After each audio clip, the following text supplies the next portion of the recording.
കാടാണോ? 4 കാട്ടിപ്പോത്താണ് അവിടെ വന്നിരിക്കുന്നത് ഞങ്ങളെ പറമ്പില്. വയനാട് ഉൾക്കാട്ടിലേക്കുള്ള യാത്രയുടെ സെക്കൻഡ് പാർട്ട് വീഡിയോ ആണിത്. തലേന്ന് രാത്രിയത്തെ ഗുഹന്റെ വിശേഷങ്ങളായിട്ടുള്ള ഒരു ഫസ്റ്റ് പാർട്ട് വീഡിയോ ഉണ്ട്. അത് കണ്ടിട്ട് ഇത് കാണാം. അങ്ങനെ രാത്രി ഇന്ന് പമ്പന്ന് പുലർച്ചെ വീണ്ടും സ്പൾബർ വണ്ടി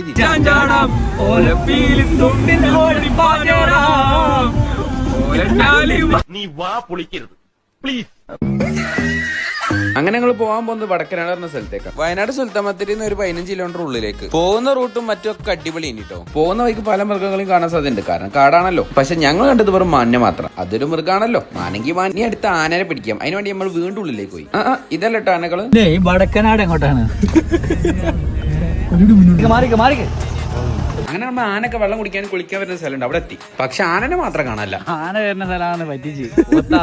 പക്ഷെ ആന എവിടെ പോയി ഒളിച്ചാലും അവനെ കണ്ടുപിടിക്കാൻ ഒരാളുടെ അവിടെ. ഈ ഫോറസ്റ്റ് മുഴുവൻ കാടാണല്ലോ. ഏത് മറവിൽ ഒളിച്ചാലും ഈ അരശുമൂട്ടി അപ്പുക്കുട്ടൻ നിന്നെ പുല്ലുപോലെ കണ്ടുപിടിക്കും. ആന എപ്പോഴാ വരിക? പകലുണ്ടാവില്ലേ? ഏതൊരു ആന ഇവിടെ ഉണ്ടല്ലേ. ഞങ്ങൾ ആനനെ കാണാവുന്ന പക്ഷെ പോത്തിനെ കണ്ട്. എന്റെ പേരെന്താ? ആകാശ്. ആകാശ്. ആകാശ്. ആകാശ് മോനു. ഈ കുറുമ്പനാണോ? അല്ല, ആകാശ.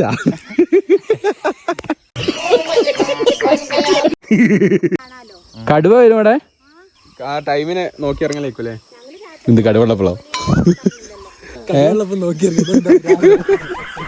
ആ കാട്ടിൽ താമസിക്കുന്ന ചേച്ചി പറഞ്ഞെന്ന് വെച്ചാൽ ആന ഇവിടെ വരണ്ടെന്നാണ്. രാത്രി സമയങ്ങളാണ് അധികം വരിക. പിന്നെ കടുവയും പുലിയൊക്കെ ഉണ്ട്. ഇതൊക്കെ കേട്ടോടുകൂടി പിന്നെ ഞങ്ങൾ അവിടെ തിരിച്ചു. കാരണം വന്ന ആളെണ്ണ പിന്നെ തിരിച്ചൊപ്പം ഉണ്ടാവില്ല. ഞങ്ങൾ ഏതായാലും ഒരു കാട്ടിൽ സർവേക്ക് പോകണമായിട്ട് ഒക്കെ ചോദിച്ചറിയാം. ഈ സർവേ ഫോറസ്റ്റ് ഓഫീസർ പോലെ എടുത്ത ഒരാളുണ്ട് നമ്മളെ കൂട്ടത്തിൽ. ആ ആൾ ഈ കഥയിൽ ടൈലന്റ് ക്യാമിയോ റോള് പോലീസായിട്ട് വരും. പോകുമ്പോ വണ്ടിന്റെ മുന്നേ കയറാൻ വരെ അടി. ഏതായാലും ഡ്രൈവർ ചെറുതായി ഒന്ന് മാറി. എന്താവുന്നാവോ? ഞാൻ പറഞ്ഞിട്ടുണ്ട് ഗിയർ മാറുമ്പോ ക്ലച്ച് അമർത്തണം. അപ്പൊ ആക്സിലേറ്ററോ? അത് പിന്നല്ലേ.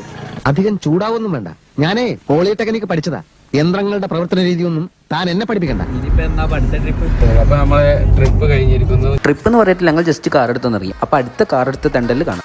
ഇതാണ് ആദ്യത്തെ അധ്യായം. കഥ ഇനിയാണ് ആരംഭിക്കുന്നത്.